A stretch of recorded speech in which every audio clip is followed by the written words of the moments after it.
Olá, bem-vindos a mais um E aí, professor? Hoje vai ser eu. Como vai, Martin? Eu vou bem, obrigada. E como vai você? Eu também vou bem, obrigado. Nós queremos continuar do ponto em que paramos no último episódio.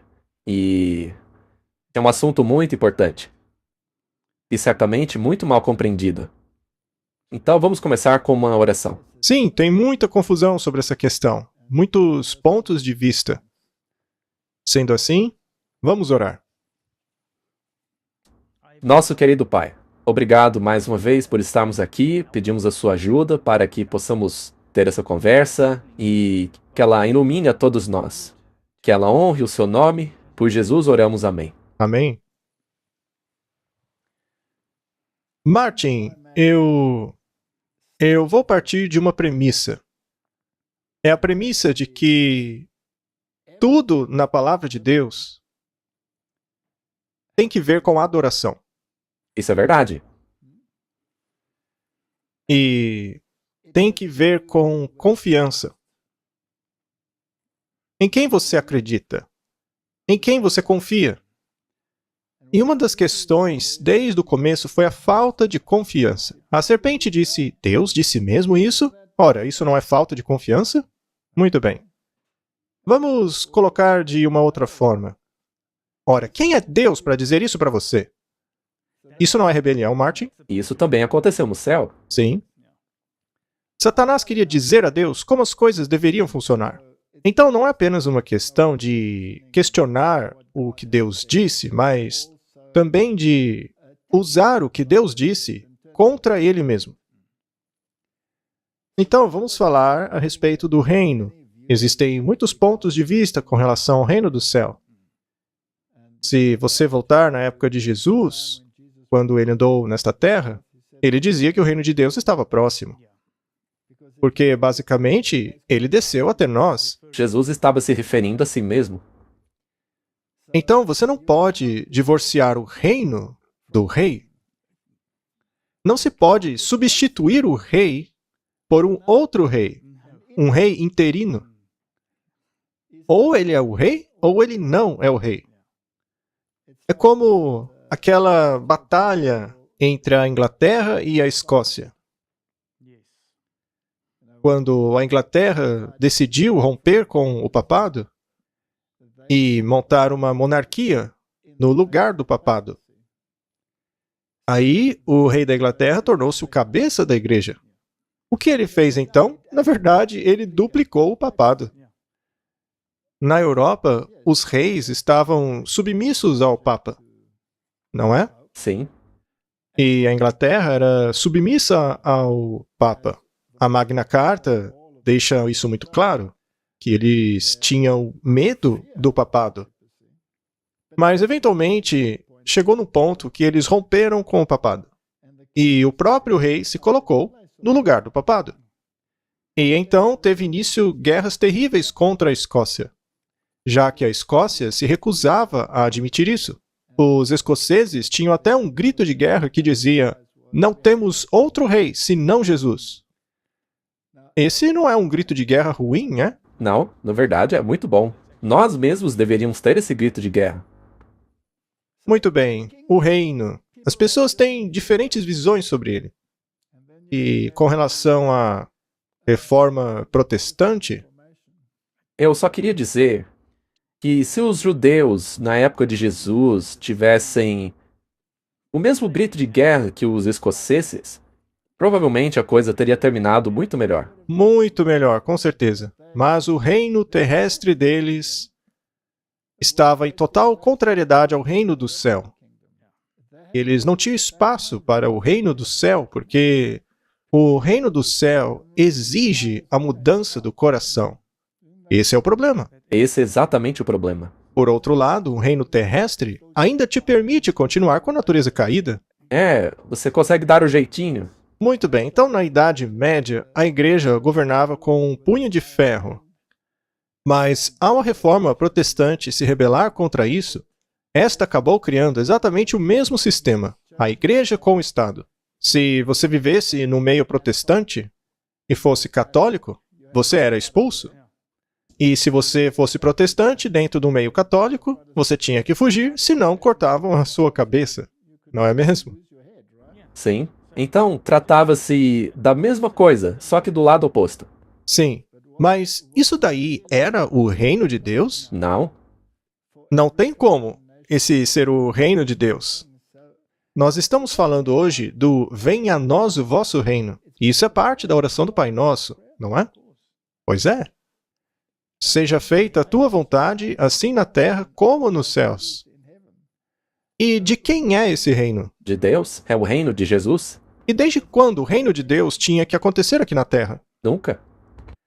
Se ele tivesse sido planejado para ser aqui na terra, ora, Jesus não o teria estabelecido quando esteve aqui? Exatamente. Ele estaria reinando aqui até hoje, mas de que adianta o reino estar aqui e o reino não? Exato. Jesus livrou-se do César? Não. Ele disse: dê a César o que é de César e a Deus o que é de Deus. Portanto, continuamos tendo aqui dois opostos. E com relação ao conflito de interesse entre o que Deus quer e o que os reis desse mundo querem, não devemos fazer a vontade de Deus ao invés da vontade dos reis dessa terra? Claro. Portanto, quando os fariseus disseram aos discípulos: vocês não vão pregar neste nome, você acha que os discípulos deveriam ouvir eles ao invés de ouvirem a Deus? Não. É por isso que eles continuaram. Eles continuaram a pregar. E eles não entraram em apuros por isso? Claro, entraram em grandes apuros. Eles quase morreram. Mas conseguiram matá-los? Na verdade, quase conseguiram. Eles os deram como mortos. E Herodes, na verdade, acabou matando o irmão de João. Portanto... Sim, eles na verdade mataram literalmente. Então, é fascinante. Temos que falar sobre esse reino. Tá, então vamos começar de novo. Trata-se de uma questão de adoração. Tudo começou com quem você adora e em quem você confia. Nós falamos sobre isso na história do sábado. Sim, temos dois lados fazendo exigências. E aquele a quem você se submeter, você estará adorando. Não será assim no fim dos tempos? Sim. Então, a questão tem que ver com a adoração. A quem você adora? Do contrário, não há consistência na Bíblia. Verdade. Porque se no fim a coisa não for a respeito de adoração, mas computadores e sistemas bancários, então a coisa não faz sentido nenhum. Você concorda? Sim, daí a coisa gira em torno do homem de novo. Neste caso, nós somos os deuses. Sim. E este conflito não gira em torno de em quem você acredita e a quem você obedece? Sim. Desde o início, não é? Sendo assim, não seria lógico que o conflito final também girasse em torno de em quem você acredita e a quem você obedece? Sim. Qual é a primeira mensagem angélica? Adore a Deus O Criador. e dai glória a Ele, pois a hora do seu juízo chegou. Adore aquele que fez. E julgamentos implicam em leis, não é? Implica em obediência. Adorai aquele que fez. É exatamente a mesma questão lá no Éden. Exatamente. Muito bem, então vamos falar sobre o reino. Martin, temos aí um artigo interessante, é bastante novo, como você pode ver, é de 22 de junho de 2024, e ele faz uma pergunta. Poderia a nova semana de 6 dias de trabalho da Grécia ser um modelo para outros países? Na Grécia, novas leis entrarão em vigor em 1º de julho que tornam isso possível. Para aqueles que forem impactados pela lei, significa uma semana de trabalho legal de 48 horas ao invés das 40. Em teoria, os funcionários podem escolher trabalhar mais caso as empresas queiram assim. Aqueles que trabalharem mais também ganharão mais. E aí tem a questão: poderia este ser um modelo para os outros países? Se você voltar um pouco na história, lembraremos que a Grécia estava em grande dificuldade financeira. Sim. Em 2009. Isso foi em torno de 2009. Eu esqueci a data exata, mas, enfim. A questão é, aquele país foi colocado debaixo de regras estritas por parte dos poderes bancários europeus, uma vez que estes os ajudaram financeiramente. Foram as pessoas que deram dinheiro à Grécia que fizeram as regras. Sim, e uma das regras era a de que, basicamente, aquele país adotaria uma semana de trabalho de 6 dias. Enquanto isso, outros países da Europa passaram a experimentar semanas de 4 dias de trabalho, não é? Sim, foi assim mesmo? Mas agora, a Grécia está arrumando na direção de adotar este modelo de trabalho. Mas a Constituição garante aos trabalhadores um dia de descanso. Bem, com uma semana de 6 dias de trabalho, não resta muitas opções com relação a qual esse dia de descanso seria. E se eles violassem esse princípio quando foi implementado em 2009, haveria penalidades severas. Sim. Se eles não aderissem. Se alguém quisesse uma licença disso aí, por qualquer razão, não era fácil conseguir se eximir dessa exigência. E aqui temos nós, mais uma vez, a mesma situação na qual eles introduziram esse modelo. E, obviamente, um dia terá que ser escolhido para o descanso. Que dia seria, Martin? O domingo? Com certeza o domingo. E, por se tratar de uma semana de trabalho de 6 dias, o domingo se tornará o dia de descanso oficial e obrigatório. Isso já está escrito nas entrelinhas, não é? Não haverá espaço para se escolher um outro dia, certo? É muito interessante. Será que isso pode ser o modelo para outros países? Eles estão perguntando essa questão. Na verdade, em 2009, eles já decidiram que esse seria o novo padrão, porque foi imposto pelos poderes bancários que ajudaram a Grécia. Então, é muito interessante ver isso se desenvolver. De fato, muito interessante. E aí, Martin, tem outro desenvolvimento interessante nos Estados Unidos com relação ao estado de Louisiana. Este decidiu tornar obrigatório os 10 mandamentos nas salas de aulas. O governador republicano Jeff Landry assinou a nova legislação a partir do auditório de uma escola católica na semana passada. Pois é, veja que sempre está atrelada à Igreja Católica. Ela sempre está por trás. O governador disse que mal pode esperar para ser processado por fazer da Louisiana o primeiro estado a obrigar os 10 mandamentos nas escolas. Na verdade, isso aí é um ensaio para a união da igreja e do estado. Exato, e vai ser interessante olhar isso daí, pois já é um precursor. Sim. O governador está sendo provocativo, não? Sim, ele está sendo irônico. Ele disse que mal pode esperar para ser processado. E por que não? É porque a intenção dele é levar o caso para a Suprema Corte. E o que eles querem com isso é o parecer da Suprema Corte de que isso não viola a separação entre a Igreja e o Estado. Exato, e nem a primeira emenda. E a primeira emenda. E se você especular um pouquinho mais, a maioria da Suprema Corte é composta por quem? Por católicos? Católicos. Exato, Martin. Essa lei de Louisiana exige que o texto seja exibido exatamente como escrito no projeto de lei, em um pôster ou documento emoldurado, que seja no mínimo de tamanho de 28 centímetros a 35 centímetros e com uma letra muito fácil de ser lida. Josh Hurlands, que tem 2 filhos nas escolas públicas de New Orleans, diz que a versão dos 10 mandamentos aprovada pelo estado de Louisiana não são os mandamentos que eu e muitos outros judeus conhecem. Essa versão, por exemplo, soletra o nome de Deus. Seja como for, Martin, é interessante que isso tenha acontecido dentro do auditório de uma escola católica. Isso significa que o mundo vai começar a exibir os 10 mandamentos católicos, que ordena a guarda do domingo, que, como já vimos, contraria a lei de Deus. Portanto, os 10 mandamentos, da forma como foi decidido, exibirão a versão católica. Exatamente. Não é a versão bíblica. Não, especialmente o 4º mandamento, que para eles é uma pequena frase.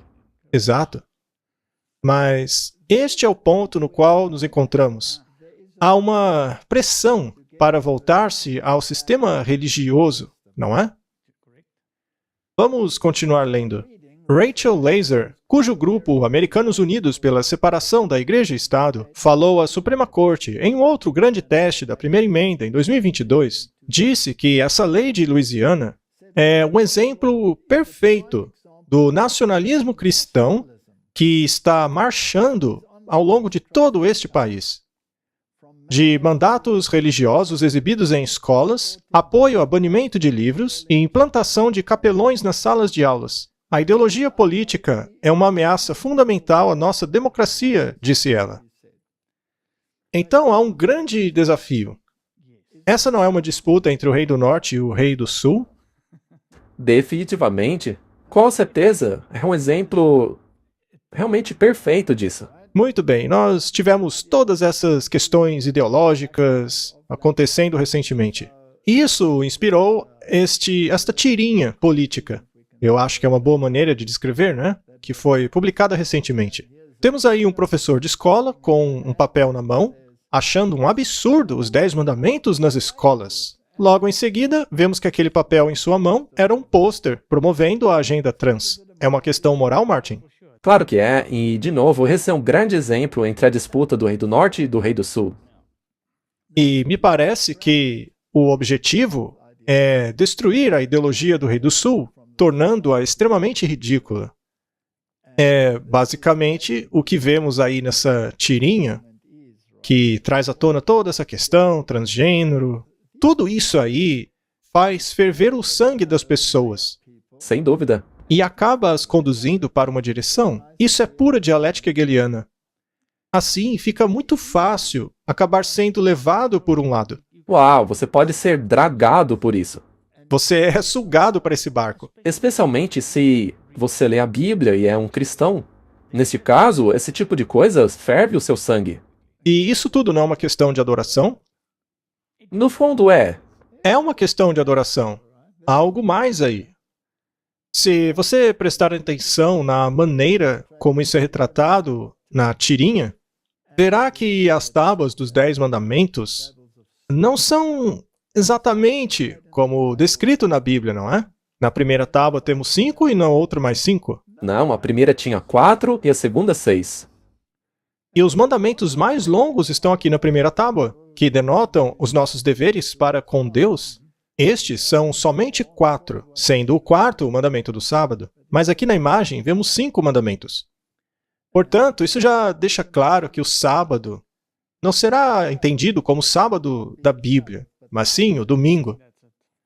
Já que há tantos movimentos atrelados a essa questão do domingo. Exato, a lei deles vai dizer apenas: lembre-se de santificar o sábado. E para por aí. Ele não faz a conexão para o 7º dia, que diz que Deus é o seu Criador. Certo. E se isso se tornar lei do Estado, que por sua vez é baseado na versão católica, quem estará recebendo a adoração? A Igreja Católica. Ela receberá a adoração. O mundo se maravilhará após a besta. A Bíblia não diz que o mundo a adorará? E em outros lugares, a Bíblia diz que se você obedece a alguém, você é sujeito a ele. Então, se você obedece uma causa errada, você se submete a essa causa errada. Ok? Portanto, trata-se de uma questão religiosa de adoração. E tem sido retratada de maneira tal que as pessoas se indignem e queiram fazer justiça com as próprias mãos.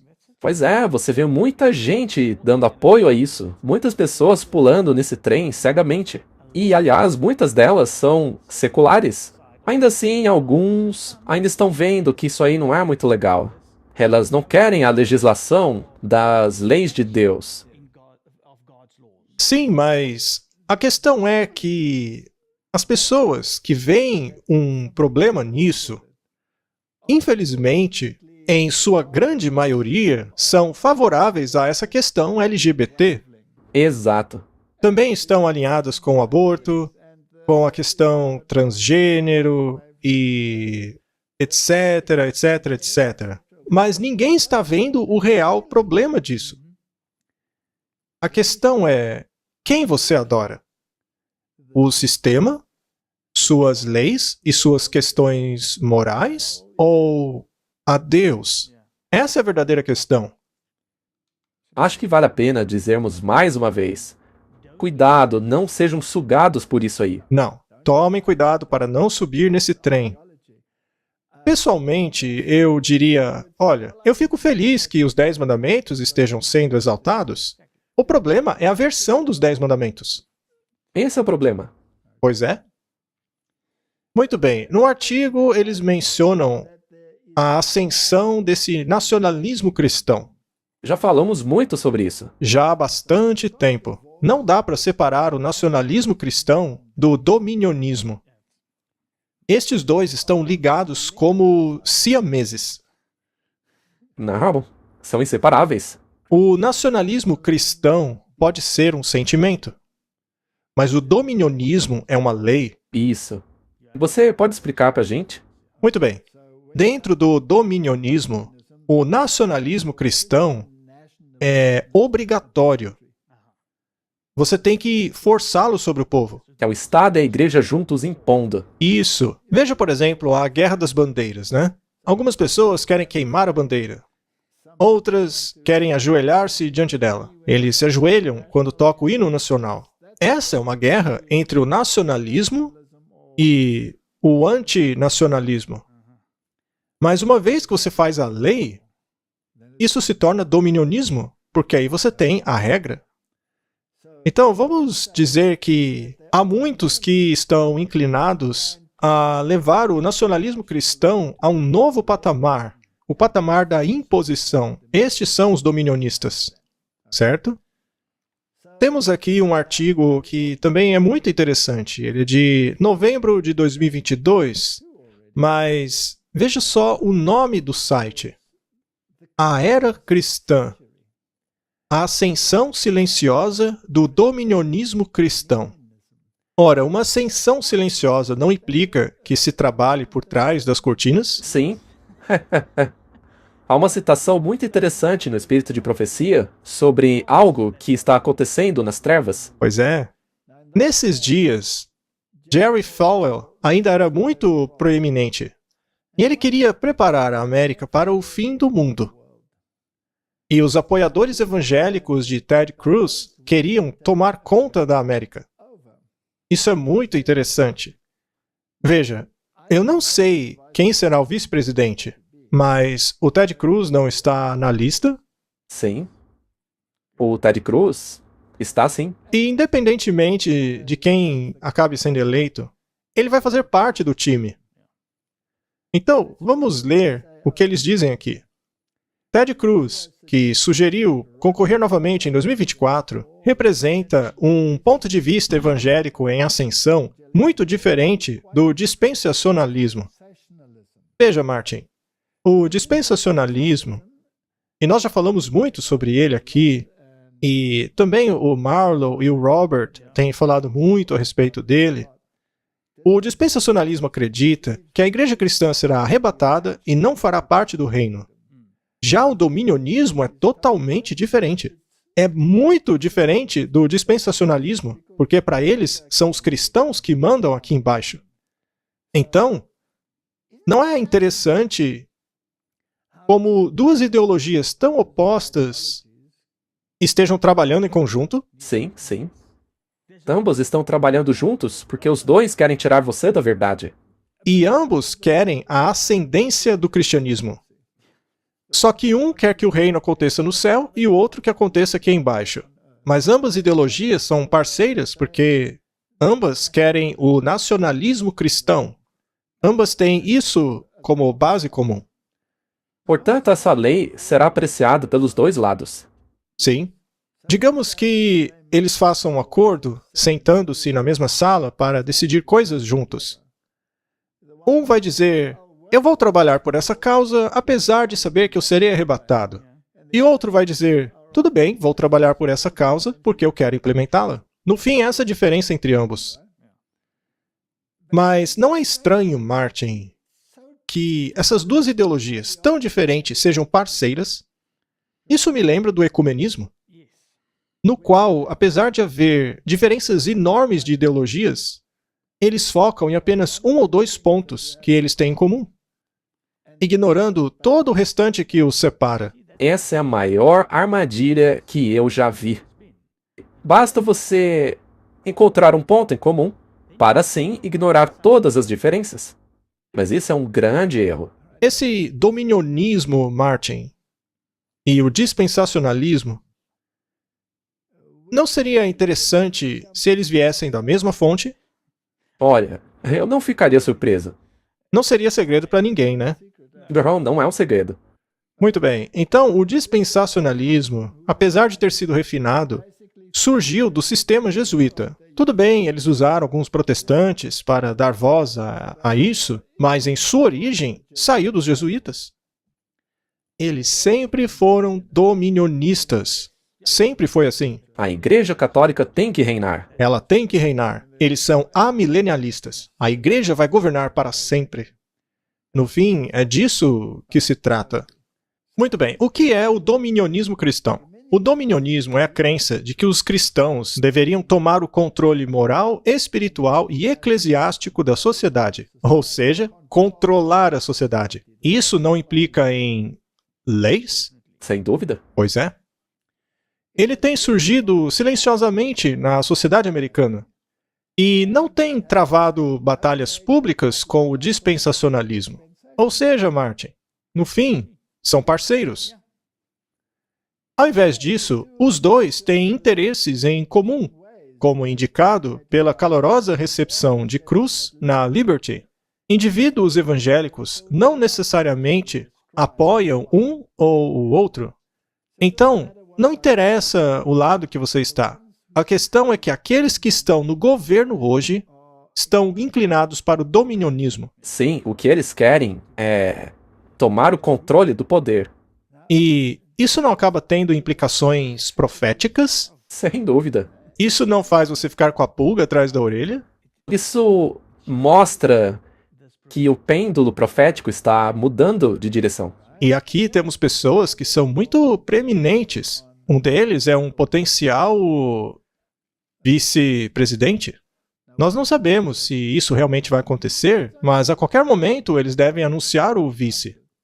E ainda que não seja ele o vice, ele fará parte do time. E todos eles são parte do Projeto 2025. Exato. Todos eles assinaram o mesmo projeto. Eu acho que eles vão colocá-lo ao lado da arca. É um documento bem grande, 900 páginas. Muito bem, vamos para 2024, 29 de maio. Esse artigo é bastante recente, é da Northeastern Global News. Quem são os dominionistas apoiando os candidatos conservadores? Um número crescente de congregações religiosas são adeptas de uma ideologia chamada dominionismo, que conclama os cristãos a tomarem o controle ou a serem a primeira influência no governo americano. Quem são os dominionistas? E o que eles significam para o futuro da democracia? Sarah Ricardi Schwartz, um professor assistente de religião e antropologia na Northeastern, escritor de Massachusetts, e o pesquisador Frederick Clarkson, disseram que o movimento, que uma vez foi obscuro, tem ganhado poder político nas últimas décadas e é um grande jogador nas eleições locais e nacionais por todos os Estados Unidos. Nós não temos dito isso por anos e anos e anos. Sim. Não está acontecendo? Está acontecendo. E a gente não inventou isso da nossa cabeça. Não, nós tiramos tudo isso da Bíblia. É uma questão de adoração? Claro. É uma utopia escatológica do fim dos tempos, diz ela. A maioria dos dominionistas, mas não todos, enfatizam que a igreja cristã irá amadurecer e florescer e ganhar domínio na sociedade antes da volta de Cristo. Ela resumiu basicamente tudo. E não é exatamente isso que a Igreja Católica sempre quis? Sim, ela sempre admitiu isso. Ela não recebeu uma ferida mortal? A Igreja Católica não ficou tímida por alguns séculos? Ela governou, aí recebeu a ferida mortal, que começou a ser curada em 1929. E estamos muito próximos da sua cura completa. Estamos muito próximos. E a América Protestante não a apoiará nesse processo, dando seu apoio à besta, é o que a Bíblia diz. Então, Martin, é interessante que quando você olha para a profecia e para a Bíblia, as pessoas queiram acrescentar a elas a sua opinião. Mas a besta é um reino. A Bíblia é clara quanto a isso. Trata-se de um rei que possui um reino. De que monarquia estamos falando aqui? O papado. O papado. Porque é o único que também possui conotação religiosa. Vamos continuar. Este ensinamento se põe em oposição à doutrina cristã tradicional, também chamada de pré-milenianismo, que sugere que Cristo tem que retornar primeiro antes que o reino cristão seja estabelecido na Terra, diz Richard Schwartz. Martin, isso aí é uma fonte secular. E nós temos pregado exatamente isso há muito, mas muito tempo já. Isso já faz décadas e décadas, não é? E temos aí uma fonte secular confirmando exatamente aquilo que falamos, mas que as pessoas teimam em não acreditar. Para elas era apenas conspiração. Conspiração. O objetivo dos dominionistas é criar, ainda nesta vida, um reino cristão nesta terra. E é exatamente o que estão fazendo. Aliás, isso não é diferente do que aquilo que os judeus querem fazer. Correto? E ela diz aqui que isto está em oposição à doutrina tradicional cristã. Isso se opõe a tudo que a Bíblia ensina a respeito. E eles sabem disso. Ao menos alguns deles sabem. Sim, eles estão bem informados. Mas o mundo cristão parece não saber de nada. Ou eles optam pelo dispensacionalismo, ou optarão pelo dominionismo. Você também pode chamá-los de reconstrucionistas, porque eles querem reconstruir o reino aqui na Terra. E o próprio artigo diz que isso não é bíblico. É verdade? Muito bem, vamos para outro artigo de 2022, que nos dá um contexto sobre as pessoas que estão na lista para a vice-presidência. Se elas de fato serão ou não, é irrelevante. O fato é que elas estarão no governo. O governador da Flórida, Ron DeSantis, no colégio Hillsdale, vestiu toda a armadura de Deus para se proteger contra os ataques da esquerda. Isso aí não é rei do norte contra o rei do sul? Descaradamente. Descaradamente. Normalmente, apenas ministros e pregadores evangélicos invocavam o tema da batalha espiritual contra a esquerda, mas hoje os políticos também o fazem. Veja o que disse Ana Ceballos sobre a recente visita de DeSantis ao colégio Hillsdale, um colégio liberal de arte em Michigan. Durante uma visita privada ao colégio cristão no sudoeste de Michigan, que exerce influência na política nacional, Ron DeSantis fez uma paráfrase de um texto bíblico para dar uma mensagem aos conservadores. Ele disse: "Coloquem toda a armadura de Deus. Fiquem firmes contra os esquemas da esquerda." Essa foi uma paráfrase bem esticada, né? Vocês enfrentarão dardos inflamados, mas se tiverem o escudo da fé, vocês vencerão. E na Flórida, nós caminharemos na linha aqui, disse DeSantis ao auditório no colégio de Hillsdale. E eu posso dizer isso para vocês. Eu acabei de começar a lutar. Isso é uma guerra, Martin? Sem dúvida. É uma guerra. E eles estão se preparando para ela. O que foi que disse aquele governador de Louisiana? Eu mal posso esperar para ser processado. Veja só. Ele quer guerra. Ele quer que a questão chegue até a Suprema Corte. Então, tem havido muita preparação nesta direção. Está surgindo devagar. Bem, nós até agora falamos do DeSantis, falamos sobre o Ted Cruz, e ambos têm ideologias dominionistas. Isso é óbvio. Artigo da Politico, eleição de 2024. Os aliados de Trump se preparam para introduzir o nacionalismo cristão na segunda administração. Estão progredindo? Com certeza. Eles fazem parte de todo esse movimento.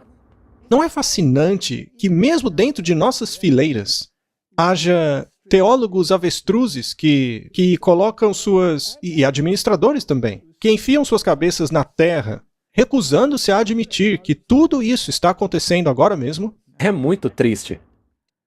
Naquele vídeo do encontro do G7, vimos todos os líderes mundiais reverenciando o Papa que estava em sua cadeira de rodas? Estavam todos extasiados. Sim. E, no entanto, quase ninguém vê que os políticos da Terra estão prestando reverência à primeira besta. Ninguém vê isso. Como eles não conseguem ver? Qualquer um que tenha assistido aquele vídeo deveria conseguir perceber o que está acontecendo. Todos os líderes do G7 reverenciaram o Papa. Todos os importantes desse mundo. Parece que houve alguém corajoso o suficiente para escrever uma carta endereçada à liderança religiosa de um país da Europa, enviando-lhes esse vídeo, dizendo, basicamente, para tirarem suas cabeças da terra e pararem de pregar que nós estamos propagando um mito do século XIX. Parem com isso. À frente do esforço está Russell Vought. Eu não sei se eu pronunciei certo, mas eu espero que sim. Ele é o presidente do Centro de Renovação da América. Isso aí não soa como reconstrucionismo? Sim, soa como um grande reinício. Ele é parte de um consórcio conservador que visa preparar o retorno de Trump ao poder. Um grupo de pensadores influentes próximos a Donald Trump está desenvolvendo planos para introduzir o nacionalismo cristão em sua administração, caso o ex-presidente volte ao poder, de acordo com os documentos obtidos pela Politico. Nós não temos pregado isso? Claro, como acabamos de falar, também tem o projeto 2025, que é ligado a isso aí. Isso tudo é incrível. À frente do esforço está Russell Vought, que serviu como diretor do Escritório de Orçamento e Administração de Trump durante o seu primeiro mandato e que permaneceu próximo a ele. Vought, que é frequentemente citado como uma figura preeminente no caso de um segundo mandato do Trump, é o presidente do Centro pela Renovação da América, um grupo dentro de um consórcio conservador que visa preparar um segundo mandato de Trump. O mundo não está maduro para esse tipo de coisa? Sem dúvida. Veja, considere a Europa, mais uma vez. Veja que todos estão indo para a direita. Le Pen, também o Macron, que queria que tivesse apenas uma enquete, mas depois teve que fazer uma eleição. Muito mais cedo ele estaria no poder até 2027, mas parece que ele vai sair do poder já em 2025. Então veja como tudo caminha. Eu vi uma informação interessante dizendo que todo o sistema bancário vai mudar em 2025, mas não vamos nos aprofundar tanto. Mas faz parte da coisa, porque a economia estará envolvida. Mas, veja, muitos anos atrás, eu fiz um sermão chamado Já Ouço o Estrondo. Sim, isso estava no Transformação Total. Transformação Total. Neste sermão, falei a respeito dos 2 cercos a Jerusalém e sobre como eles estão sendo repetidos. Primeiramente, em 1888, quando houve esse movimento para legislar o domingo e o dominionismo. E agora, vemos o segundo cerco. Martin, eu já posso ouvir o estrondo da marcha do exército romano. Exatamente, eu também. Você já consegue ouvir a marcha do exército do Rei do Norte se aproximando? Já vejo o decreto dominical se aproximando. Esse artigo é de 18 de maio de 2024. Sabe o que é impressionante sobre as profecias? É que você pode especular sobre como ela vai acontecer. Mas a imagem torna-se clara quando os noticiários publicam como a coisa vai acontecer. E veja essa imagem aí no artigo da AP News. É algo muito impressionante. Veja só o que diz o boné. Jesus é meu Salvador. Jesus é meu Salvador. E o Trump é o meu presidente. Isso não é interessante? Isso não é puro nacionalismo cristão? E dominionismo. Bem, tanto faz, no fim das contas, os dois se encaixam. Tudo se encaixa perfeitamente. E você sabe de uma coisa? Às vezes as pessoas pensam... Veja, eu já até imagino as pessoas escrevendo pra gente. Ora, por acaso vocês não querem um país melhor? Não é melhor ter um país cristão do que secular? Sim, mas isso é uma armadilha. eu não quero que isso aí seja confundido com a verdade bíblica. Exatamente. E nós estamos empolgados porque nós entendemos que isso é o que a profecia disse que aconteceria. A Bíblia preveu isso aí. Bom, Jesus é o meu salvador e Trump é o meu candidato. Os apoiadores do ex-presidente dizem que ele compartilha de valores de fé. Conforme Donald Trump mistura cada vez mais a sua campanha eleitoral a questões do cristianismo, seu apoio mantém-se forte como nunca entre os evangélicos e outros cristãos conservadores. Trump apoia Jesus e sem Jesus, a América vai cair, disse Kimberly Vaughan em Florença, Kentucky. A gente acabou de falar sobre isso, não é? Enquanto ela se une a outros apoiadores do antigo presidente em um encontro de campanha próximo a Dayton, Ohio. Muitas das camisetas e bonés que foram vestidas e vendidas no encontro em março continham slogans religiosos como Jesus é meu salvador, Trump é o meu presidente e Deus, armas e Trump. Martin, por acaso uma coisa tem a ver com a outra? Será que Jesus diria isso? Isso soa mais como Pedro cortando a orelha do rapaz. Muito bem colocado. Estou orgulhoso de você. A camiseta de um homem dizia: faça a América de Deus novamente, com a imagem de um Jesus luminoso colocando as suas mãos sobre os ombros de Trump. Martin, eu não quero questionar a sinceridade das pessoas, nem qualquer coisa dessa natureza. Mas, de alguma forma, parece que tem uma coisa que não está batendo em tudo isso. É verdade. Trump nunca admitiu publicamente ter se arrependido de seus pecados. O Mitt Romney, outro dia, disse que não pode apoiá-lo porque ele possui muitos erros escondidos. E, por essa razão, ele não conseguiria se associar a ele como presidente. Mas, seja como for, eu sempre quero dar às pessoas o benefício da dúvida. E não pôr em xeque a sinceridade delas ou coisa assim, mas eu acho que elas estão sinceramente enganadas. E esse é o problema. Pois é? Porque é como você disse. Veja, ninguém é isento de pecados. E se você passa uma imagem de santo, existe um engano aí. Isso é um problema. Há um engano, mas não vamos focar em pessoas, vamos focar nos eventos. No o que está acontecendo e por que está acontecendo. Vamos voltar àquele artigo sobre a Louisiana, que quer exigir os 10 mandamentos nas escolas. Nós já falamos sobre isso. Vamos colocar o slide aí. Veja, existe uma agenda por trás. Claro. Isso não está indo na direção do dominionismo. Claro. Eles não querem a aprovação da Suprema Corte. Muito bem, agora vamos para a Europa. Isso aqui é um artigo da CNA, a Agência de Notícias Católica. O presidente alemão lamenta a redução do papel da igreja no Dia do Católico. Aqui temos o presidente alemão lamentando a redução do papel da Igreja Católica. A sociedade está uma bagunça. Se a igreja pudesse envolver-se com política de novo. Isso não está indo na mesma direção? Claro. E como já dissemos, é isso que profetiza a Bíblia. As pessoas ficaram tão revoltadas com as ideologias do Rei do Sul que irão passar a exigir a volta do Rei do Norte. O presidente Frank-Walter Steinmeier reclamou da diminuição do papel da igreja na sociedade alemã. O presidente alemão pediu por um debate autocrítico a respeito da indiferença à religião e crescente alienação das instituições. Estariam as igrejas falhando em nos inspirar? Estaria sua mensagem muito quieta, muito neutra? Steinmeier, que é um protestante, disse que católicos comprometidos estão entre os pilares mais firmes da nossa democracia enraizada na liberdade.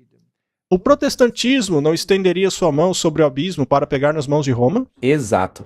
Nos Estados Unidos? Sim, isso já foi feito. E No restante do mundo também. não seriam os 10 chifres, os países europeus? Claro. Muito bem, Martin. A Malone é uma católica roxa. Foi ela que convidou o Papa ao G7. Correto. aquilo que o protestantismo vai conseguir nos Estados Unidos, o catolicismo aceitará alegremente de volta ali na Europa. Em sua mensagem para o Katholikentag, o Papa Francisco enfatizou o lema do evento, dizendo o seguinte: o futuro pertence ao homem de paz, fazendo uma referência a Salmo 37. Martin, eu temo que esse homem de paz é, na verdade, um usurpador. Certamente, já que o homem de paz do Salmo 37 não é o Papa. Não. Por acaso o Papa não quer paz lá em Gaza? Sim, Ele também não quer paz na Ucrânia? Ele não quer que devolvam as crianças? Eu acho que eles estão cavalgando o cavalo errado. Muito bem.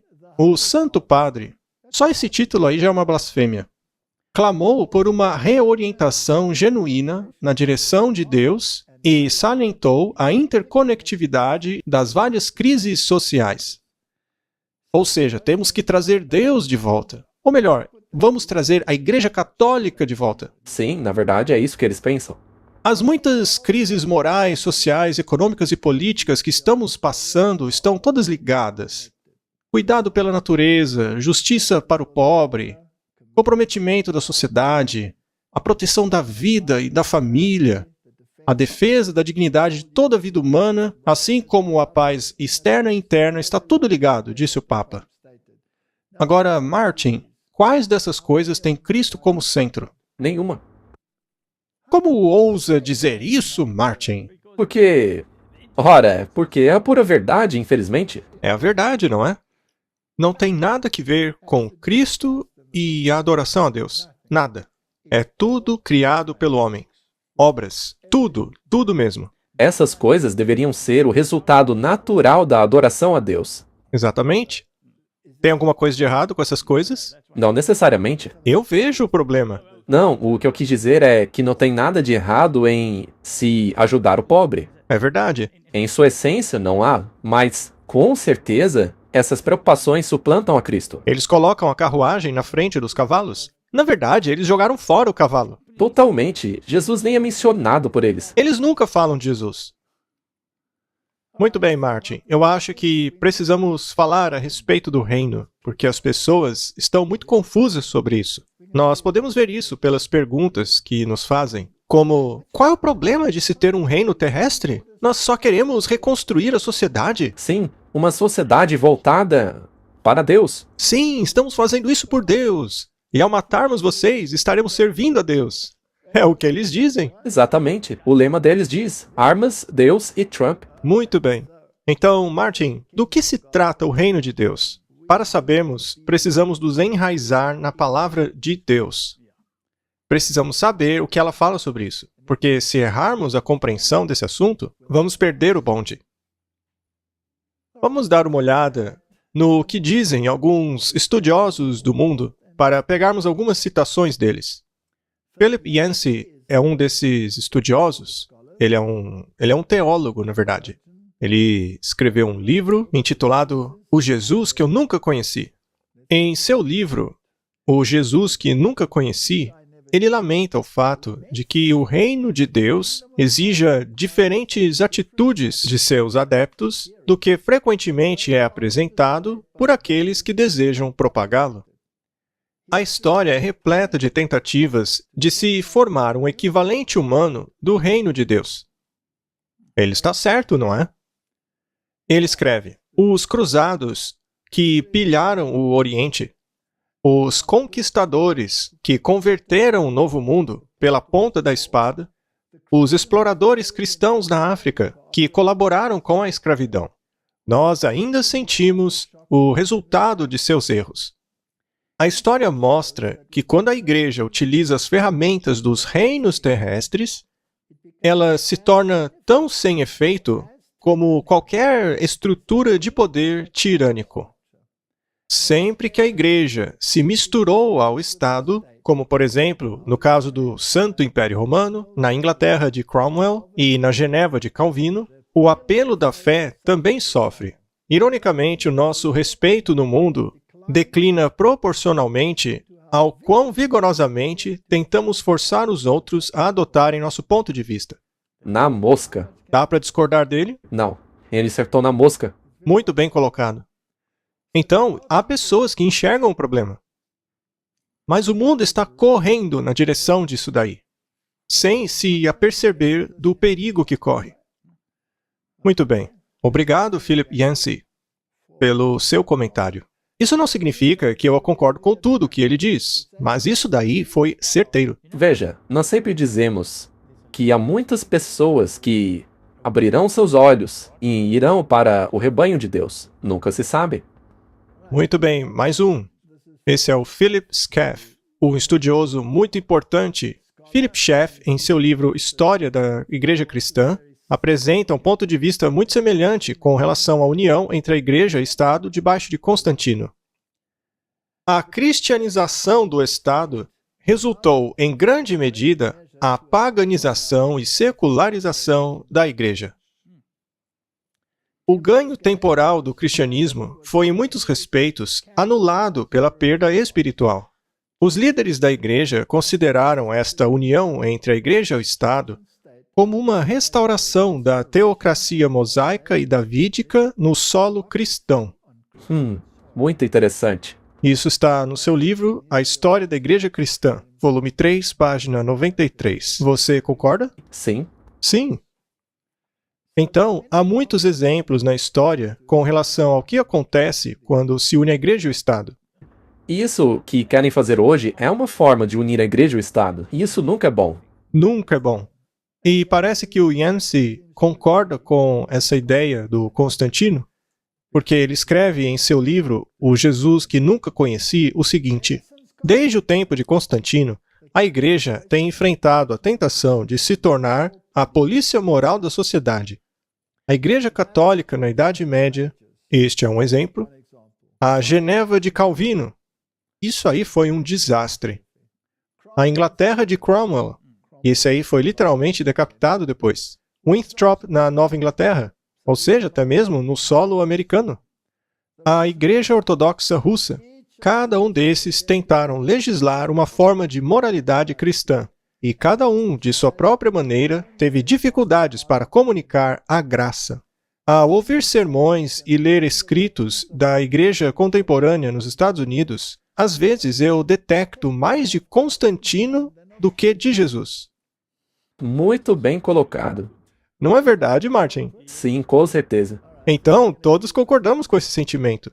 Martin, eu espero que as pessoas vejam isso. Não é apenas nós preocupados com isso que está acontecendo. Há muitos estudiosos olhando essas coisas e vendo que há algo de muito errado. E veja, esse livro foi escrito em 1995. O que diriam eles se vissem as coisas que estão acontecendo hoje? Eles diriam que chegamos lá. A previsão deles se cumpriu. Muito bem, vamos fazer uma conclusão então. Há uma grande extensão. Os reformadores herdaram essa estrutura de igreja e Estado da Idade Média. Você concorda, Martin? Claro. E nunca verdadeiramente enfatizaram a escatologia, como fizeram com a soteriologia e a eclesiologia. Vamos explicar isso um pouco melhor. Escatologia é o que a Bíblia diz sobre como o futuro se desenrolará em termos do reino de Deus, estabelecimento do reino de Deus. A questão é que eles herdaram esse sistema da Idade Média, de união entre igreja e Estado. É por isso que eles se livraram dos anabatistas, porque eles estavam propagando o batismo adulto. O que quer dizer que a pessoa tem que fazer uma decisão consciente a quem ela servirá. Ela não é imediatamente inserida dentro do sistema igreja-estado com o batismo infantil? Você está dizendo então que o protestantismo fazia isso também? Sim, parte do protestantismo fazia isso. E não apenas os protestantes se livraram deles, mas os estados católicos também, porque eles também tinham uma estrutura de igreja e estado. Ao nascer, você era registrado como propriedade da igreja e do estado naquela área. Você não podia então decidir depois que você não queria aquela ideologia. Essa mentalidade acabou sobrevivendo até o dia de hoje? Mas isso era imposto naquela época. É como a tradição. Você não pode mudar de religião porque nasceu nessa daqui, nessa religião. E isso acabou conduzindo a uma terrível perseguição. As pessoas tinham que empacotar tudo o que tinham e fugir para lugares mais desertos, indo para os Estados Unidos, por exemplo, a África e outras partes do mundo, onde podiam escapar da tirania. Portanto, a escatologia deles era a de que a igreja que governa e você tem que se submeter aos padrões morais dela. Eles falharam em estudar a escatologia bíblica. Já com relação à soteriologia, para aqueles que não sabem, a soteriologia, É o estudo da salvação. como salvar-se? Pela graça, Pela graça. Justificação.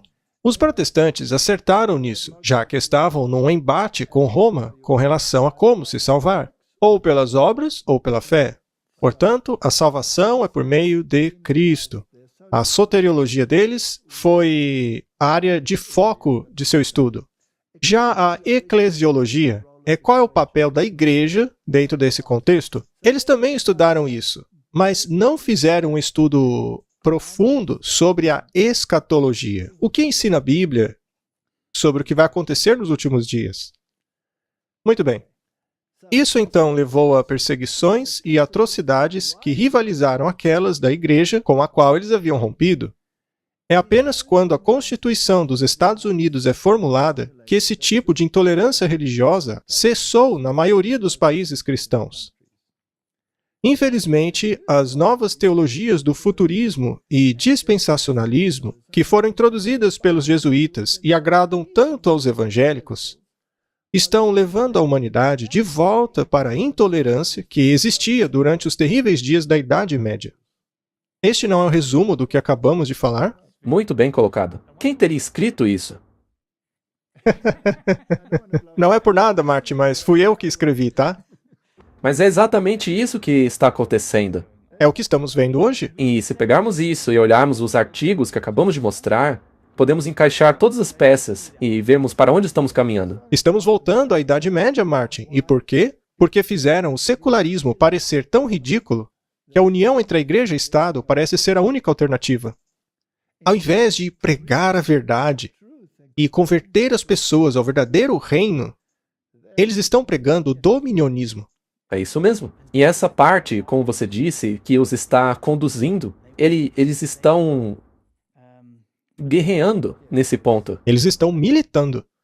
Então, Martin, vamos voltar à visão bíblica do reino. É importante compreendermos isso. As palavras reino de Deus não aparecem no Antigo Testamento. No entanto, o reino é apresentado em tipos de sombras, onde o reino de Israel serve como tipo do reino de Deus. Neste reino, Deus devia ser reconhecido como governante supremo. Este é o modelo do Antigo Testamento. Por exemplo, vamos a 1 Crônicas 29:11. Tua é, Senhor, a magnificência, e o poder, e a honra, e a vitória, e a majestade, porque teu é tudo quanto há nos céus e na terra. É teu, Senhor, o reino, e tu te exaltaste por cabeça sobre todos. Tanto as riquezas e a glória vêm de diante de ti. E tu dominas sobre tudo, e na tua mão há força e poder, e na tua mão está o engrandecer e o dar força a tudo. Salmos 22:28. Pois o reino é do Senhor. Ele é o governador entre todas as nações. Muito bem, então, esse é o conceito do reino. Não temos outro rei a não ser Jesus. Se formos refrasear isso, não temos outro rei a não ser Deus. Mas eles não pegam essas coisas e acabam fazendo disso algo literal? Sim, eles querem reestabelecer o conceito do reino de Davi, ou o conceito no qual Deus governa por meio de uma teocracia. E se analisarmos a figura profética de Daniel, lá no capítulo 2, onde temos a imagem representando os reinos desse mundo que viriam a suceder-se ao longo da história, ao lermos essa profecia, vemos que a cabeça da imagem era de ouro fino, o peito e braços era de prata, os quadris de bronze, as pernas de ferro e os pés, parte de ferro e parte barro. Essa é a progressão da Babilônia, a Medo-Pérsia, a Grécia, a Roma e a divisão de Roma nos estados da Europa. Isso não é conjectura, é a própria Bíblia que nos diz isso. E tu viste que uma pedra foi cortada sem auxílio de mãos. Ou seja, isso é uma intervenção divina. Uma rocha sem nenhum tipo de interferência humana esmigalhou a imagem ao atingi-la nos pés. Não na cabeça, não no corpo, mas no pé.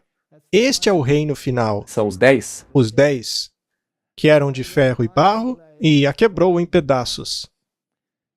Então, os sistemas políticos e todos os sistemas religiosos serão destruídos pela rocha, que não foi cortada por meio de intervenção humana, mas pela intervenção divina.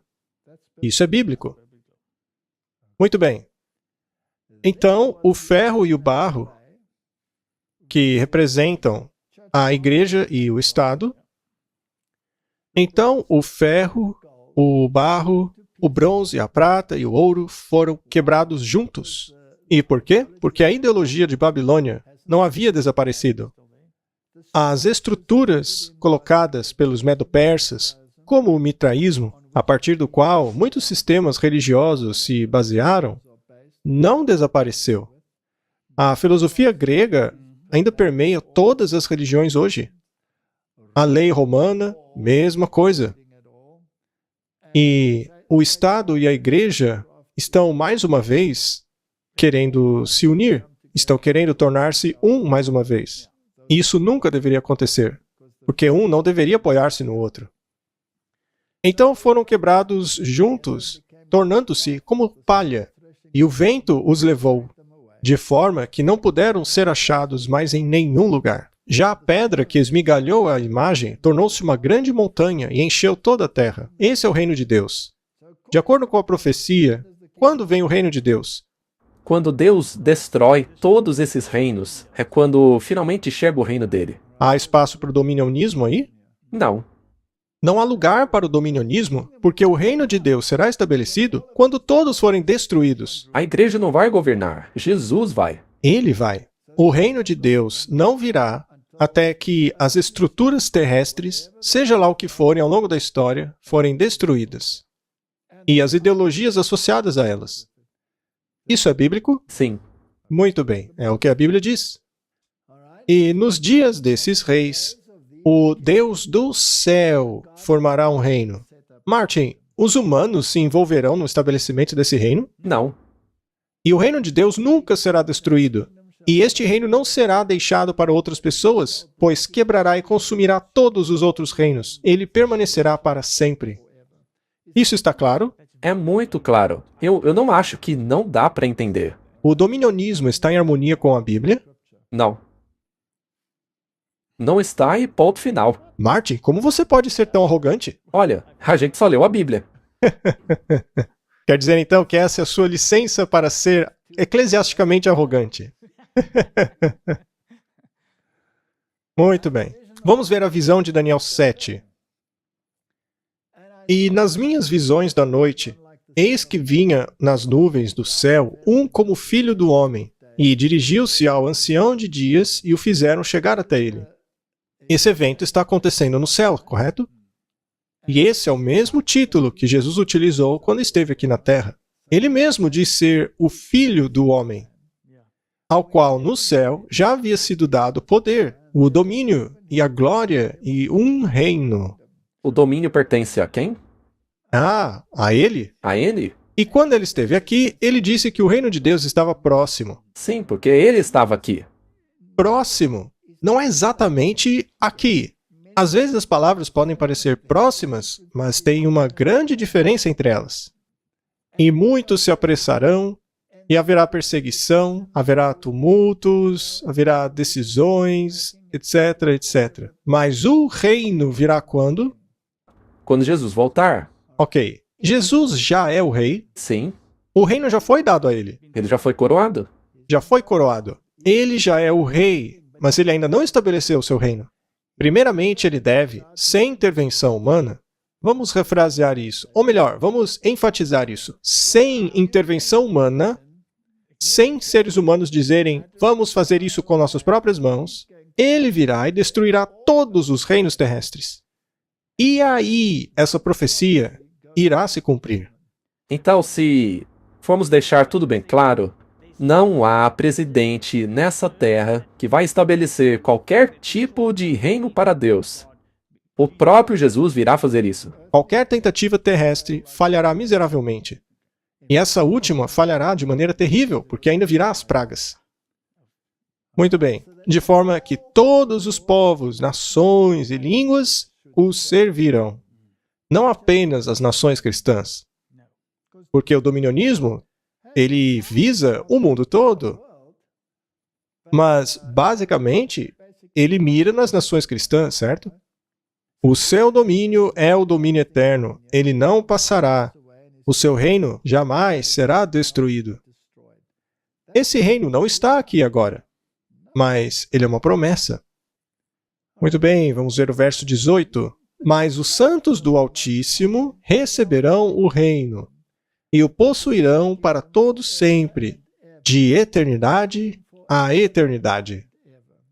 Quando os santos se tornarão parte desse reino? Somente quando Cristo voltar? Apenas quando Jesus voltar. Daniel 7, 22. Até que o ancião de dias veio, e o juízo foi dado aos santos do Altíssimo, e o tempo veio que os santos possuíram o reino. Veja só, não tem essa coisa de dispensacionalismo. Não encaixa. Não há lugar para isso.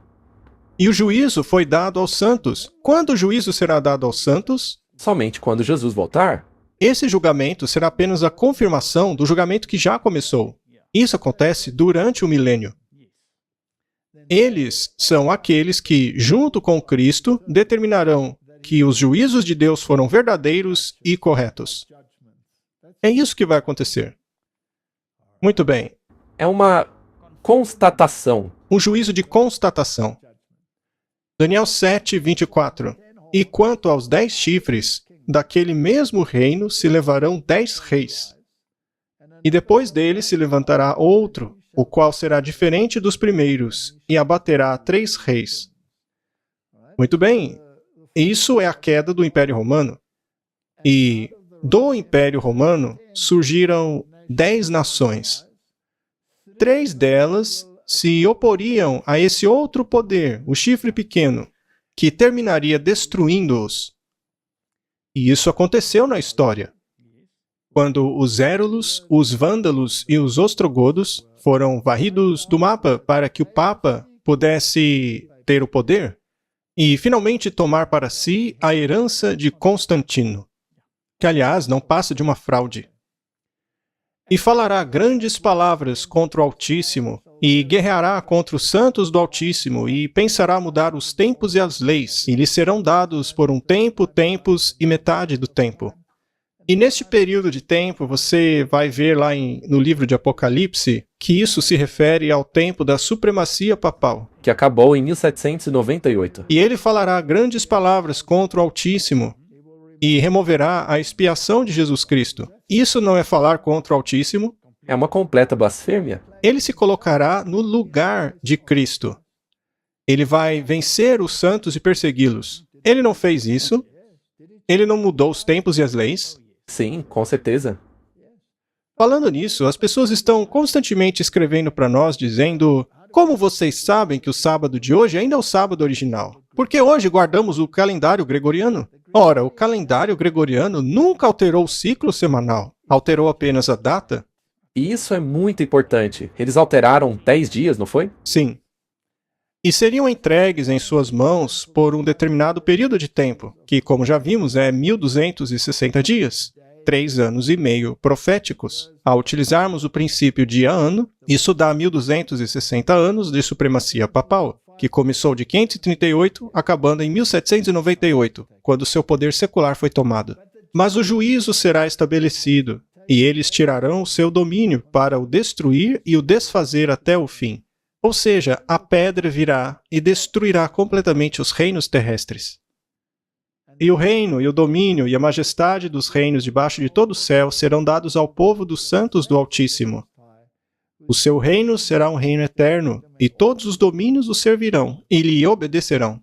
Não haverá ninguém que se oporá ao reino do Senhor Jesus. E ninguém vai reinar por ele antes dele. Ninguém reinará em seu lugar antes dele. Esse é o reino de Deus. O próprio Deus o estabelecerá. Muito bem, isso daí é o Antigo Testamento. Muito claro, né? Vamos para o Novo Testamento. Mateus 3:1. Naqueles dias veio João Batista, pregando nos desertos da Judéia, dizendo: arrependam-se, pois o reino do céu está às portas. Está disponível a você. Disponível a qualquer um. Por acaso Jesus destronou César? Não. Não. Não literalmente. Exato. Bem colocado, Martin. Marcos 1:14. Depois que João foi colocado na prisão, Jesus foi para a Galiléia pregando o evangelho do reino de Deus, dizendo: o tempo foi cumprido e o reino de Deus está próximo. Arrependam-se e creiam no evangelho. Está disponível para qualquer um que quiser, lá mesmo. E continua disponível hoje. Exato. E quem é o rei desse reino? Jesus.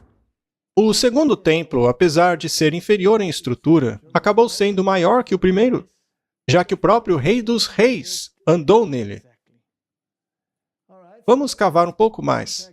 Então, os judeus aguardavam um reino temporal, mas não compreenderam os tempos nem a natureza do reino.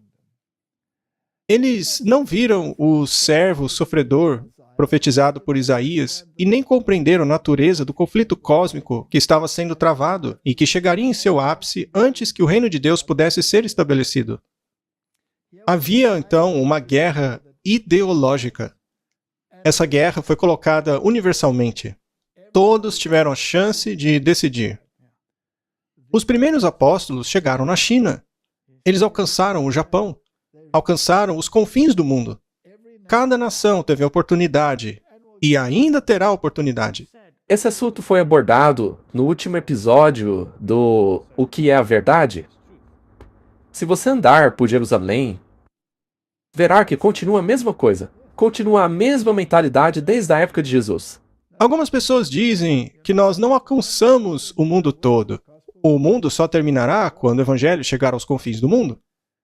Ora, mas todo mundo tem celular.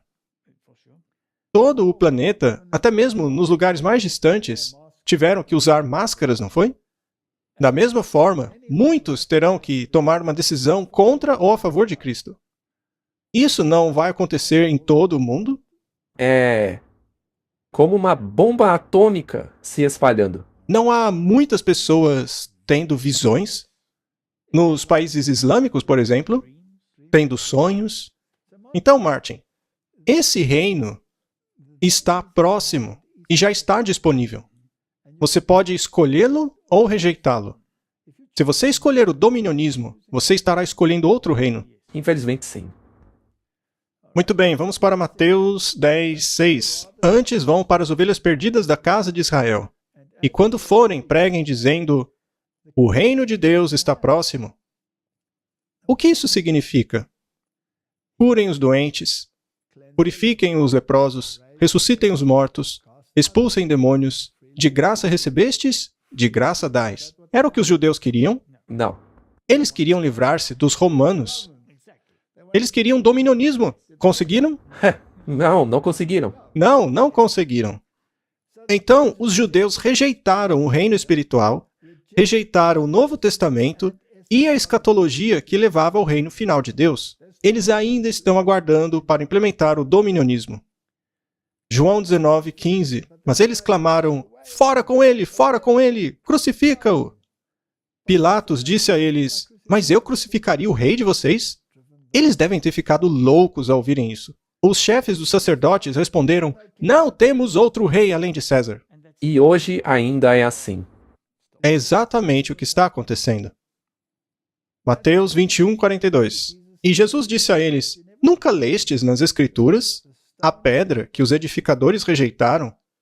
Esta foi posta por cabeça do ângulo? Pelo Senhor foi feito isso, e é maravilhoso aos vossos olhos? Portanto, eu vos digo que o reino de Deus vos será tirado e será dado a uma nação que dê os seus frutos. Quando Jesus morreu naquela cruz, aquela cortina foi partida de cima para baixo e a separação entre os judeus e os gentios acabou completamente. Será que os judeus gostaram disso? Não. Não, eles continuaram com a separação. Eles continuaram. Mas o evangelho não começou a ir para os gentios? Sim. Sim. E é interessante que essa mesma pedra que foi rejeitada será aquela que destruirá esses reinos. Sim, e será rejeitada de novo por causa de uma falsa pedra angular. É o que estamos vendo hoje. Mateus 23, 13. Mas ai de vós, escribas e fariseus hipócritas, pois que fechais aos homens o reino dos céus, e nem vós entrais, nem deixais entrar aos que estão entrando. Então, lutar contra o reino de Deus é lutar contra ele. Assim, não existe essa coisa de reino terrestre. Será apenas o reino que Jesus estabelecer. Muito bem, você concorda que esses versos claramente indicam que a nação judaica nunca cumprirá as condições para o reino? E que a igreja cristã foi levantada como herdeira das promessas de Deus? Sim.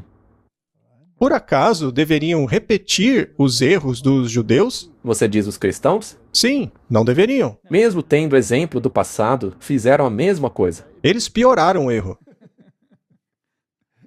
Gálatas 6,15. Pois em Cristo Jesus, nem a circuncisão, nem a incircuncisão tem virtude alguma, mas sim o ser uma nova criatura. Deus não quer uma mudança externa, Ele quer a mudança do coração. E a todos quantos andarem conforme esta regra, paz e misericórdia sobre eles e sobre Israel de Deus. Então, quem é o Israel de Deus? Aqueles cujos corações foram transformados, não é? Vocês são uma geração escolhida, um sacerdócio real, uma santa nação, um povo peculiar. Ele está falando de quem? De todos cujos corações foram transformados. Ele está falando aos cristãos. Sim, aqueles que têm fé em Jesus. Para que anuncieis as virtudes daquele que vos chamou das trevas para sua maravilhosa luz. Isso também inclui o judeu que queira aceitar isso. E cada nação, tribo, língua e povo, ninguém está excluído. O reino de Deus está oferecido a todos. Basta escolher. E se sois de Cristo, então sois descendência de Abraão e herdeiros conforme a promessa. Ou seja, temos que estar em Cristo para sermos herdeiros da promessa. Não há outra forma. Não há outro caminho. Não há um reino terrestre que você possa escolher. O que se escolhe é o estado do coração. Apocalipse 5, 9. E cantavam um novo cântico, dizendo: Digno és de tomar o livro e de abrir os seus selos, porque foste morto e com o teu sangue compraste para Deus homens de toda tribo, língua e povo e nação. Então, Martin, será que cabe apenas a uma pessoa estabelecer esse reino? Sim, a Jesus Cristo. Jesus. E todas essas nações, todos têm acesso a esse reino. E Jesus não precisa de ajuda. Ele não precisa que uma igreja tome o poder secular. Não, porque ela faria besteira, com certeza. É isso que nos mostra a história. E ao fazê-lo, acabarão impedindo as pessoas de irem ao verdadeiro reino, já que estabeleceram um falso. E para o nosso Deus os fizeste reis e sacerdotes, e eles reinarão sobre a terra. Hoje ou nesse futuro? No futuro? Por acaso você se sente reinando hoje? De jeito nenhum. Será que o povo de Deus, em todos esses anos, conseguiu reinar? Não? Não. Mas eles querem tentar de novo. Então você concorda, Martin, que é uma escolha entre dois reinos? Sim. É entre o reino de Deus e o reino de Satanás. E o reino que ameaça o reino de Satanás está próximo. Você concorda? O inimigo não deve estar feliz com isso. Não, claro que não. Veja, isso que é interessante. Esse reino terrestre pertence a Satanás, devido a todo o pecado que ele está causando. E Deus está trabalhando duríssimo para invadir esse reino de Satanás, que ele montou aqui na Terra. Por outro lado, Satanás está trabalhando duro para mantê-lo afastado. Correto? Certo? Ele então montará todo tipo de contrafação, qualquer teocracia, seja sistemas religiosos, Seja lá na Índia, onde estão tentando fazer a teocracia hindu, ou nos países islâmicos, que querem montar uma teocracia islâmica, ou no país cristão, que querem fazer o dominionismo.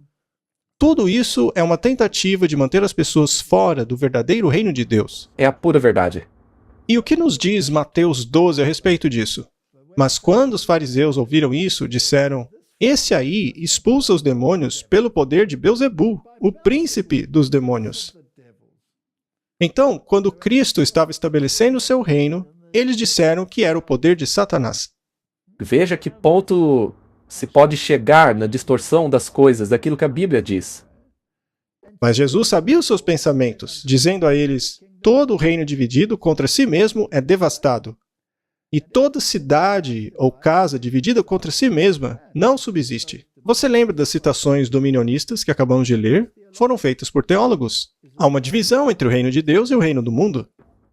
Na verdade, são 100% opostos. Alguns querem o reino terrestre por causa do estado do mundo hoje. Mas esse reino é contrário ao reino de Deus. Muito bem. E se Satanás expulsa Satanás, ele está dividido contra si mesmo. Como então subsistirá o seu reino? E se eu expulso os demônios por Belzebu, por quem os expulsam então os vossos filhos? Portanto, eles mesmos serão os vossos juízes. Mas, se eu expulso os demônios pelo Espírito de Deus, logo é chegado a vocês o reino de Deus. Por acaso, Jesus ainda está expulsando demônios das vidas das pessoas hoje? Sim, Claro. certamente. Ainda é uma escolha pessoal. É uma escolha imposta ou uma escolha livre? É de livre escolha. E essa é a diferença entre todos os reinos de Satanás e o reino de Deus. Muito bem. Será que podemos dizer que o reino não é político? O reino de Deus? Não. Com certeza não é política. Mas o dominionismo não é político? Sim, ele é. João 18:36. E Jesus respondeu: o meu reino não é desse mundo. Se o meu reino fosse desse mundo, os meus servos então lutariam, e eu não seria entregue aos judeus. Mas o meu reino não é desse mundo. Bastante claro, não? Pilatos, portanto, disse a ele: então você é um rei? E Jesus respondeu: você está dizendo. Você disse que eu sou um rei. Você disse, Pilatos, não eu. Então ele negou que ele era rei? Não. Na verdade, ele confirmou. Para este fim eu nasci, e para esta causa eu vim ao mundo, para que eu desse testemunho da verdade. E todo aquele que é da verdade ouve a minha voz. E esse evangelho do reino será pregado a todo mundo, como testemunha a todas as nações, e então virá o fim. Portanto, não haverá um outro reino até que finalmente chegue o reino de Jesus. Sim, porque Jesus já é rei. Ele apenas virá para estabelecer o reino dele. O reino dele não será estabelecido aqui por alguns humanos, de jeito nenhum. Exato. Então ele veio como rei, mas ele não tomou o lugar de César. Jesus foi feito rei durante uma cerimônia de zombaria. O título foi colocado acima de sua cruz, não foi? Sim. Mateus 2:2, dizendo: onde está aquele que é nascido rei dos judeus? Quem disse isso foram os reis magos. Sim. Porque, veja, me disseram que eles não eram magos. Não? A palavra original é magi, não magi. Mas talvez eu estou até errado na minha pronúncia. Enfim, eles eram homens do Oriente. Pois vimos a sua estrela no Oriente e viemos a adorá-lo. Eles não sabiam que o rei dos judeus, e no original, na verdade, diz os judeus, não sabiam que havia nascido? Sim, E de onde tiraram essa ideia? por causa da profecia. Eles devem ter estudado as profecias de Daniel, não é? E Jesus ficou diante do governador, estou lendo Mateus 27, e o governador perguntou a ele, dizendo: você é o rei dos judeus? E ele disse: tu o disseste. E tecendo uma coroa de espinhos, puseram-lhe na cabeça, e em sua mão direita um bastão, e ajoelhando diante dele o escarneciam, dizendo: salve o rei dos judeus. Jesus foi coroado rei mesmo nessa situação de zombaria. Mesmo aí ele foi reconhecido rei, não é? E na cruz, por cima da sua cabeça, puseram a escrita a sua acusação: este é Jesus, o rei dos judeus. E aí foram a Pilatos dizendo: não diga que ele é rei. E aí ele disse, o que escrevi, escrevi. Tarde demais. Martin, essa foi a cerimônia de coroação terrestre. Claro que houve a celestial depois. Houve a confirmação da aceitação do sacrifício. E desde então, todo mundo tem aceitado esse reino ou rejeitado. E continuará assim até ele voltar. Continuará assim até que Miguel se levante. Até que Jesus coloque as suas vestes reais. Ou seja, quando o julgamento tiver sido terminado e ele vir para executar o julgamento. E para trazer a recompensa. Sim. Então nós temos um rei. Mas ele não é um rei desse mundo. Não é um rei terrestre. Portanto, o reino eterno de Deus será inaugurado apenas após o milênio. Porque essa terra será destruída por ocasião da volta de Cristo. Quando então um julgamento de constatação ocorrerá no céu. Esse julgamento será feito pelos santos. Eles constatarão se Deus julgou corretamente ou não. Verdadeiros e justos são seus juízos, será a declaração. Apenas para deixar claro, porque é importante, porque de tudo o que dissemos aqui, quando Jesus volta para pegar os santos, o juízo já deve ter sido executado, porque haverá os perdidos e os salvos. E aí não haverá nada aqui na terra. Nada. Tudo estará morto. De acordo com o Apocalipse, a terra será desolada. Todas as cidades das nações cairão, não sobrará nada. Portanto, o reino do céu será no céu, com Jesus. Aí, depois do milênio, os santos estarão governando com Jesus lá no céu por 1000 anos. E não aqui na terra, esse governo. Não, a cidade virá do céu e pousará nessa terra. Aí os ímpios serão ressuscitados. E haverá a execução do juízo por meio do fogo. E aí sim o reino de Deus será estabelecido nessa terra, para todos sempre. E isso é depois do milênio. E é o próprio Cristo que reinará nesse reino. Sim. Portanto, podemos afirmar que na segunda vinda de Cristo, os santos serão tomados para o céu, onde mansões foram preparadas para eles. Apocalipse 21, 1. E vi um novo céu e uma nova terra, porque já o primeiro céu e a primeira terra passaram, e o mar já não existe. Veja, isso aí ainda não aconteceu. E eu, João, vi a santa cidade, a nova Jerusalém, que de Deus descia do céu, adornada como uma esposa, ataviada para o seu marido. E ouvi uma grande voz do céu, que dizia, Eis aqui o tabernáculo de Deus com os homens, pois com eles habitará, e eles serão o seu povo. E o próprio Deus estará com eles, e será o seu Deus. Isso aí é dominionismo? Não, porque o dominionismo exclui Deus. Os humanos é que reinam. Eles reinam no lugar de Deus. E não entrará nela coisa alguma que contamine, e cometa abominação e mentira, mas só os que estão inscritos no livro da vida do Cordeiro. Este é o reino, Martin. De maneira alguma será o dominionismo. E mostrou-me o rio puro da água da vida, claro como cristal, que procedia do trono de Deus e do Cordeiro. E no meio da sua praça, e de um lado e do outro do rio, estava a árvore da vida, que produz 12 frutos, dando seu fruto de mês em mês. E as folhas da árvore são para a saúde das nações. Isso está acontecendo hoje? Claro que não. E ali nunca mais haverá maldição contra alguém. Nela estará o trono de Deus e do Cordeiro, e os seus servos o servirão. E verão o seu rosto, e nas suas testas estará o seu nome. Ou seja, o caráter deles estará em harmonia com o caráter de Deus. Agora vamos para o verso 16. E eu, Jesus, enviei o meu anjo para vos testificar estas coisas nas igrejas. Eu sou a raiz e a geração de Davi, a resplandecente estrela da manhã. Ou seja, Jesus é rei até mesmo segundo a linhagem de Davi. E o Espírito e a esposa dizem, vem. Martin, Deus não faz nada independentemente de sua igreja.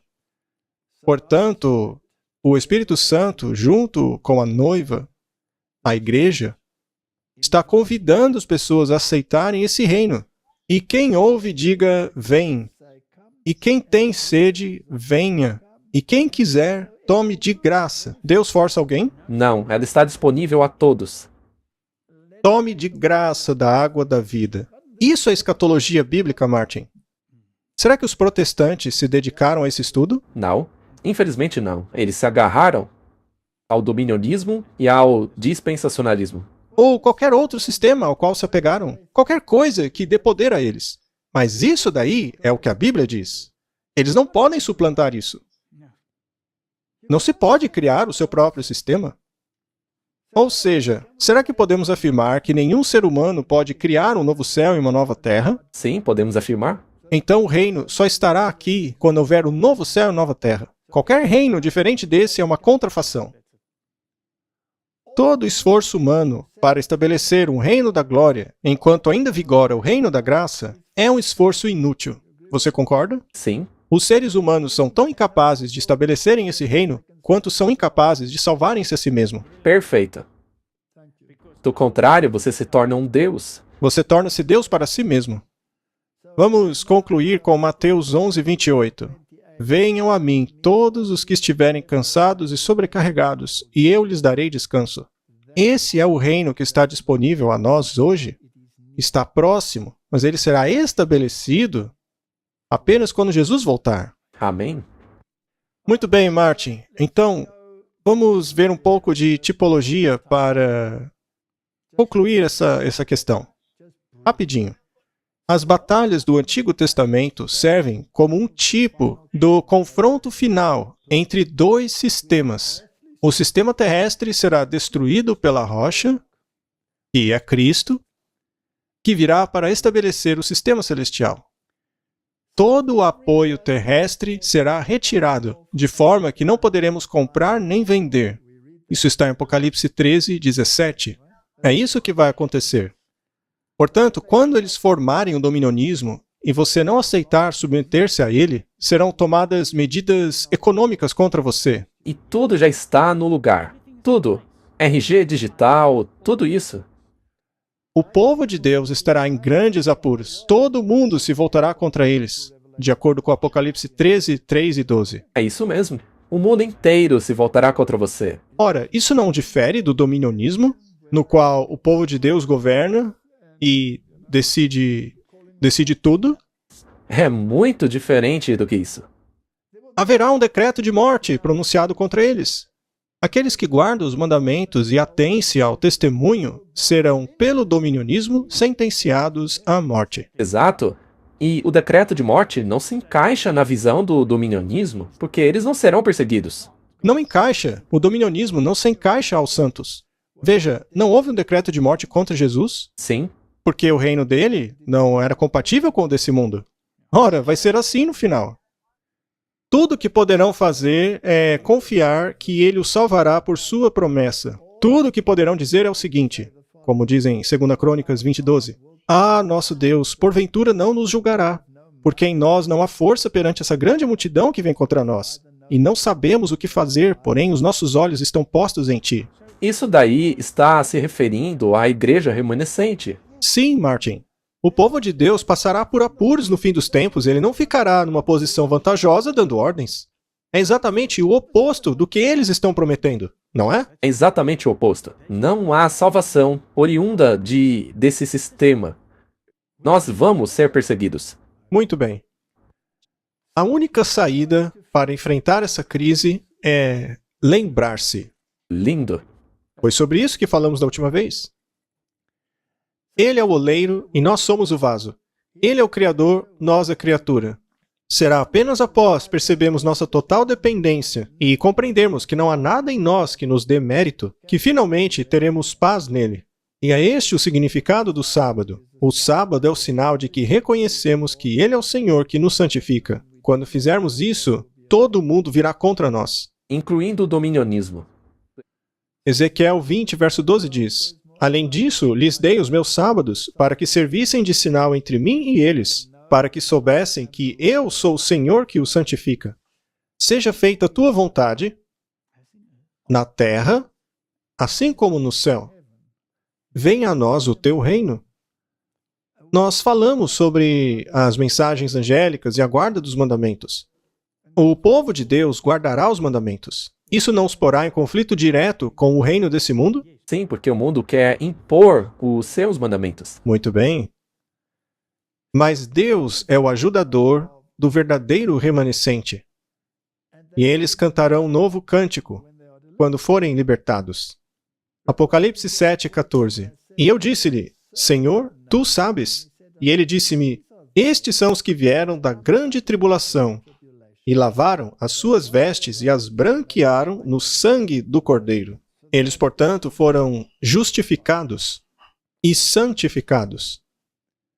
E cantavam o cântico de Moisés, que é um cântico de libertação física da escravidão.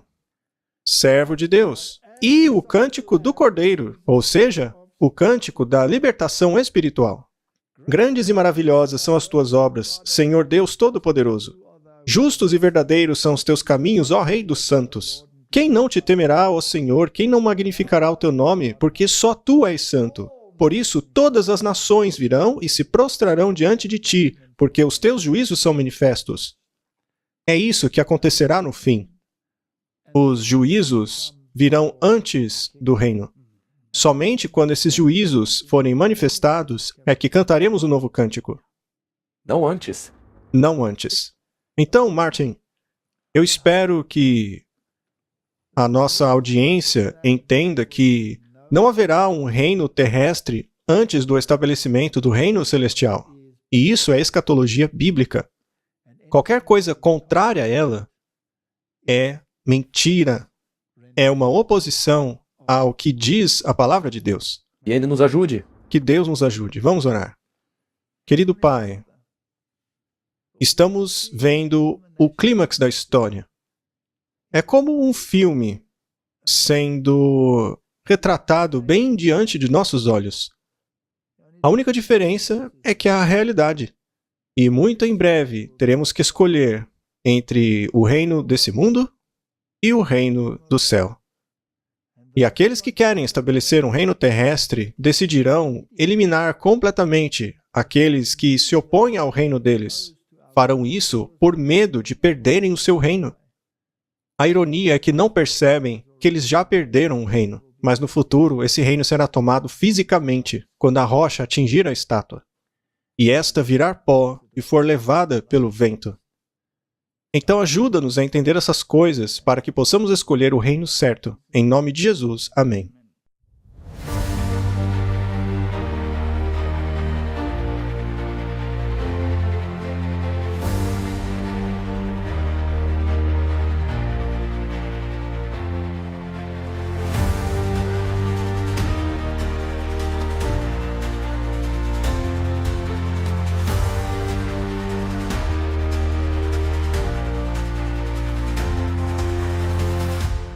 Então pense assim, tudo que já falamos, tudo que já tocamos, tudo que já fizemos, tudo foi gravado. Então a pergunta aqui é, quanta porcaria temos gravado? Ouçam, irmãos e irmãs, às vezes nós ficamos com medo do tempo de angústia. Você quer estar vivo durante esse tempo de angústia? O inimigo das almas deseja derrubar isso, porque se isso pode ser derrubado, e nosso sistema límbico, nosso cérebro emocional... Você precisa ser um adventista do sétimo dia para ter seu nome escrito no livro da vida do Cordeiro? Qual é a resposta? A resposta é não. Você não precisa praticar uma vida de pecado. É preciso que haja arrependimento e reforma, amém? Deus nos chama à santidade. Olá amigos, aqui é Pastor Doug Batchelor do Amazing Facts. Você quer ouvir um fato incrível? Em breve estarei no Brasil pregando na Campal O Caminho Estreito. Eu e outros palestrantes maravilhosos. As datas são de 17 a 21 de abril, na Estância Árvore da Vida em São Paulo. Planeje-se para estar lá. Conte aos amigos e traga os inimigos.